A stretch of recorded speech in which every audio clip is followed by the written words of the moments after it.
राम राम देवा. वा सावकारा काय आणलं बाबा आज मामासाठी? शिरा आणलाय ना मग घ्या. शिरा आणलाय वय. सावकारा हं. शिरा लय भारी झालाय बर का. एक नंबरच्या तुपात केलं ना मग. होय का? लय चांगला झालाय बर का शिरा आणि हा? तुपात बनवलंय म्हटल्यावर चांगला होणारच की. होय काय?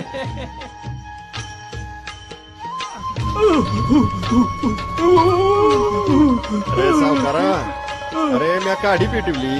पिढी पेटायच्या आत तुझ्या खिशामध्ये चटका कस काय बसला म्हणायचा हा? अरे सुकाळीच्या सावकारा, प्रत्यक्ष बाळूमामाशी खोटं बोलतोस वय. अरे साध्या तेलातला शिरा बनवतोस आणि एक नंबरच्या तुपास म्हणून सांगतोस वैरेला का हा? अरे ओ बाळूमामा म्हणजे समजलास कोण तू हा? मला फसवणाऱ्याला आधी फळाला धरतोय, मग शेंड्याला आणि शेवटी बुडकाला धरतोय बघ. बघ आपल्या कर्माची फळं.